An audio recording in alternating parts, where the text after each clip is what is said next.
Abasabo ne banyabo kyeri atayagala nkulaakulana naye nkulaakulana bwe bwebeera erina okutambula n'abantu. Kampala ajjudde, Wakisa ajjudde, kakati ffe ab'e Mukono batugamba kati kyekiseera batugatteko. Naye jjukira nti wakati awo wakati wa Kampala ne Mukono waliwo disitulikiti endala ereta y'e Wakiso. Kati simanyi Kampala bw'agenda kukola ng'akola n'abuuka Wakiso ate n'ajja n'atuuka e Mukono. Yetteeka lyo ligamba nti kubanga etteeka eritugavaninga libayita erya Kampala Capital City Authority Act erigavaninga Kampala era likyogerako bulungi nnyo kye bayita Kampala Metropolitan Authority byegenda okuba nga byekolamu oba byediiringamu mu byonna.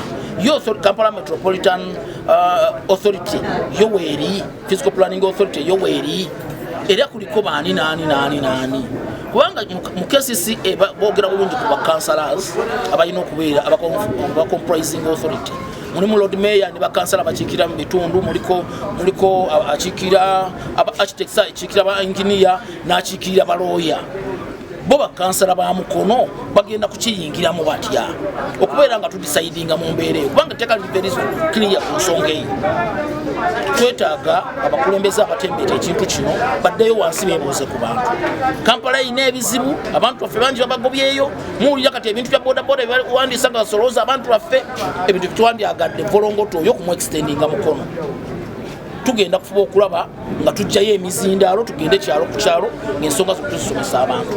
Abantu bakitegeere beba basalawo batwegatta ku Kampala oba Mukono, sente bwe ziba gye ziri bazituwenga Mukono, tukulaakulanenga Mukono, naye si tugamba nti tugendera mu lukwakwayo olwa buli omu.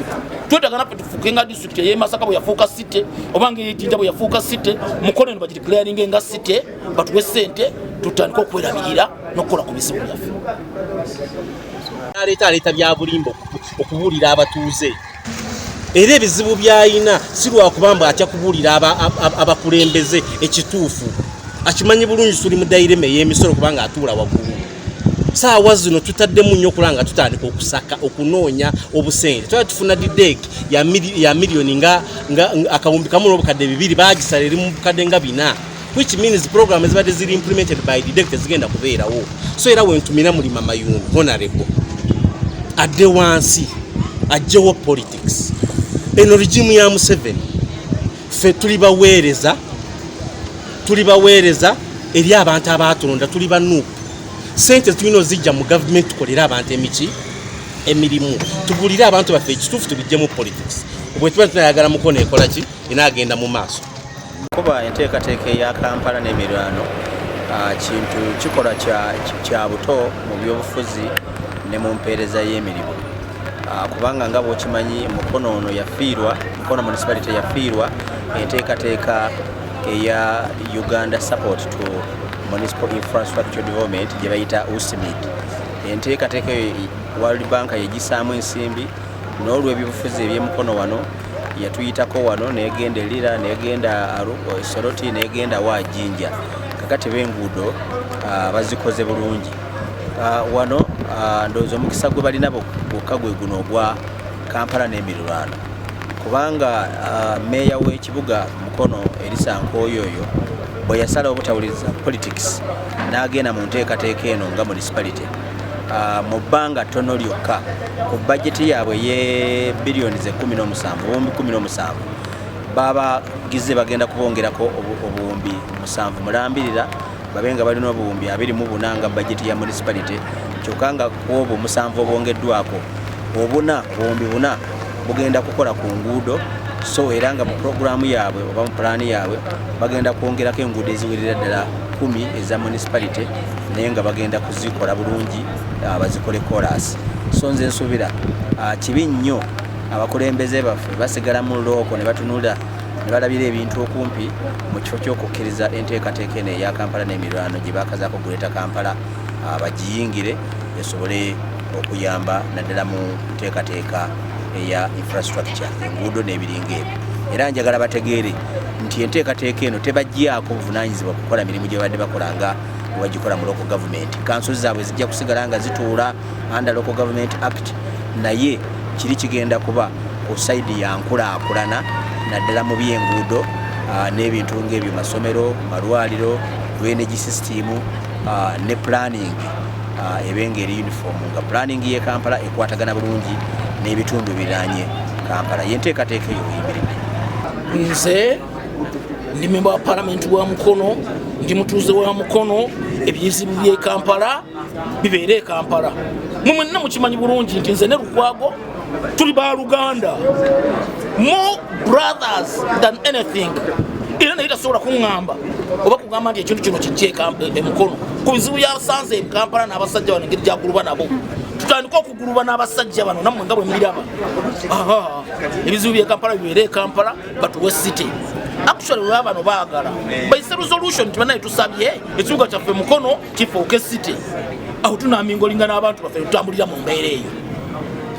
Nti osanga ekibuga weekiri naye nga tulinamu bannaffe bannakyalo nga tubagabira ne ku nsigo ne balima. Naye mu mbeera ng'ekibuga kijja nga tukyali mu lutalo n'olw'okununula ebibanja by'abantu. Apaana. Aboogera ku districts eziri mu Buganda wa Kampala teriimu. Kampala teriimu. Kati wooja extending e Mukono kitegeeza n'essaza Kyaggwe nalyo likose eki? Nalyo ligenze ekitundu kyalyo. So abatembeeta ensonga eno bagirowoozeeko beyond embuto zaabwe. Many sub-counties to come on board, we create more administrative units. Financially, we are down. We are remaining with only one hope of local revenue. We were receiving the debt funds, which always implemented hospitals, schools. Imagine a sub-county like Nama receiving the debt funds of 100 millions, the government brings 10 millions. Imagine road fund being 22 millions in Nama, government brings 9 millions. For sure as politicians, for sure as people who promised our people service delivery, our remaining hope is local revenue. And to tell you, my honorable councillors, we are targeting big businesses.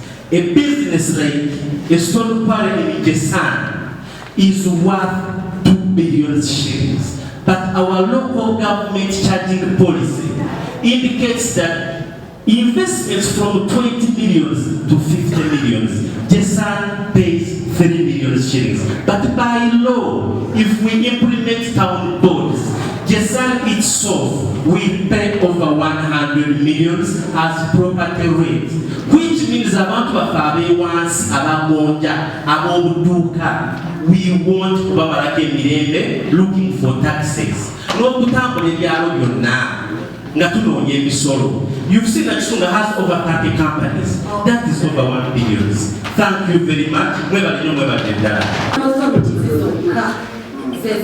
Property rate. But we just license millions na year on property rate. So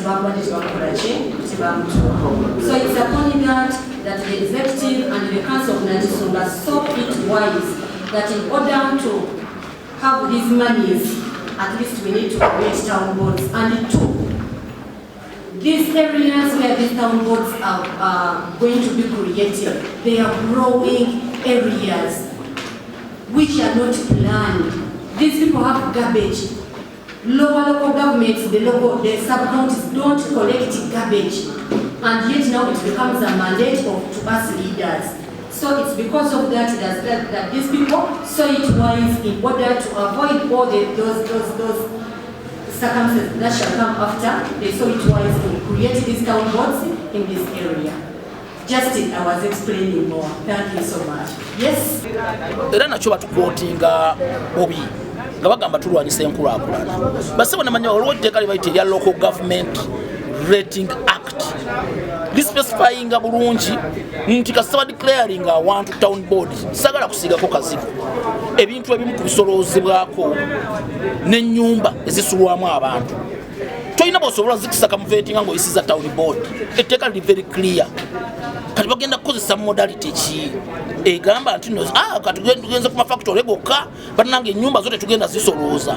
Nejjukira abantu baffe bakyamanyiira omuntu yakazimba ennyumba, omuntu asuubira okujja mu school fees kati omuleetedde omusolo ne business konna wobeera okatadde obeera olina okakyajinga kati awo bukkawe tulina obuzibu okujjawo ngaetteeka lituuka ne batugamba nti ne resolution eyise ekikwatagana n'amayumba kikwatagana bu business obutono tetugenda butunulako tetunulidde mafactories gokka n'amasomero tukirinako buzibu ne tugenda kumala wano okukiisa bano batwefuulire batandika okutulugunya abantu neetaaga ngende clear ku nsonga eyo siri in favor apparently of the urban council of town board urban board kubanga mandate ngokuteekawo ne kyebayita property fund kati sente zonna bwe zisoloozebwa tezigenda ku property fund sente baziweereza waggulu kati zigenda kugenda mu fund kubanga zirina okubanga zikozesebwa okukola enguudo okukola ebitaala okukola biki kati bwe ziba zisolooza zigenda waggulu tugenda kikola mu mbeera ki